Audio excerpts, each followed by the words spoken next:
So now we want to go on to some basic concepts in how we can think about a computer or how we could model it that would help us to get a grip on what they can do and how we should, quote unquote, talk to them. So we've got computer modeling. The most basic thing about computer modeling is that a basic overview is that computers take input and then they process that input and then they produce an output. That's a simple view, and it's often true, but there's more complicated ones, but we're just going to start with that. Now, I gave you an example the last video. Your input could be 100 books. Oops, not 1,000, 100 books. And the process would be to search for the word apple and count the times apple appears. And now the output of this would be a number from 0 to question mark, but not infinity and not really huge. How many times could the word apple appear in a book? Even if it's 100 times and you got 100 times 100, if it's 1,000 times, you got 1,000 times 100, but it's definitely a finite number. But we also know that the number can't be less than 0. So this gives us some understanding of what's going on because we're counting, and we start at 0. So you can see that in a way we're moving from a state in which we're doing input to a state in which we're doing processing, and then a state in which we finally produce the output, which is actually pretty simple. It could be a one-line sentence that there were 200 occurrences of the word apple in the input you gave me. That could be your output, but you had to do an awful lot of processing to get there. And you went through states: state of doing input, state of doing processing, state of doing output.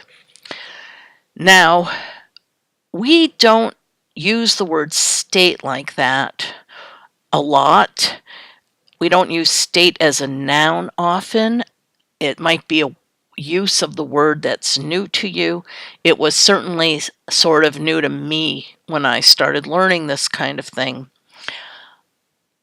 It's not a state like the 50 United States, but it is a state as in the presidential address State of the Union, where it means the condition of the Union or what is going on in the Union.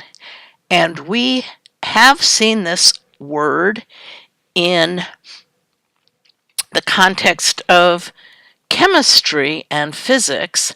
And here is an example of the 3 states of water, which can go from liquid to solid to gas.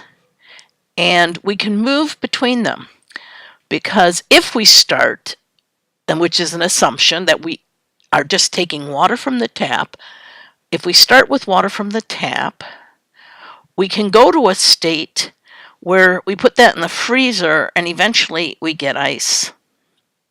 But if we take that ice and we apply heat, whether that's in the form of putting it on the stove in a pot or just the heat of the ambient temperature in the house, if we apply heat, eventually it goes back to being water, the liquid that could flow from a tap.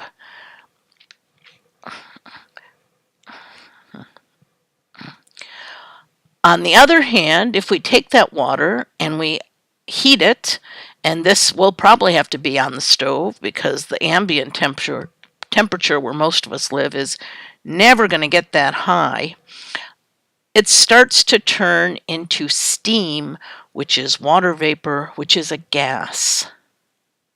But then if we collect that gas and either stop heating it, which is the same as cooling it, or collect it and put it in the fridge, it will revert to being water, liquid water.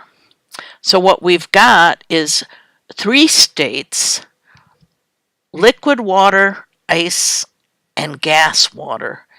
And how do you move from one to another? And this diagram shows us how you can move from one state to the other state. And it's an interesting physical fact that you can't go from ice directly to a gas. It must first turn into water. Why that's true, I have no idea, but I know it's true. Now let's look at something else that has a lot of states, and this is in fact a kind of computer that has been implemented thousands or tens of thousands or hundreds of thousands of times, and these computing devices were implemented before the modern computer was completely invented, because they are more simple. But they've been very effective, because if you wanted to buy something from a vending machine and there was no person there, you could use this computing device, which was built in to vending machines even decades ago. And that's why for now I'm giving an example of 25 cents. And I'm also saying that for convenience, to make this diagram not too big, I've said let it be an exact change. We can actually show you, we can model what happens if it's not exact change and if you overpay, for example. If you put in 3 dimes, in this case, if you could put in 3 dimes, you would have to get a nickel back. And this machine, this type of machine could do that. But for now, I'm just saying you got to have it dead on the nose. So I'm hoping I can get this up here. No, I can't. All right. I'll have to do a little at a time. Okay. If it's an exact machine and I need 25 cents and I have nothing, so I'm in what we call a start state. And the things I can accept are a quarter, and then I'm done because I have 25 cents and I'm going to dispense. On the other hand, if I were in the start state and somebody put in a nickel, I'd go into a state of needing 20 cents.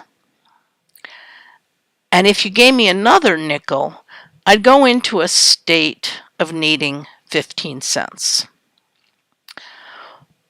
But lo and behold, if from the beginning you had placed a dime into the machine, you'd also end up in a state where you need 15 cents.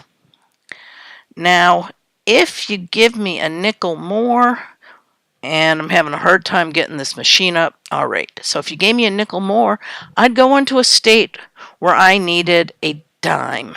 I needed 10 cents. So after 15, I need 10. If you give me a dime, I'm done.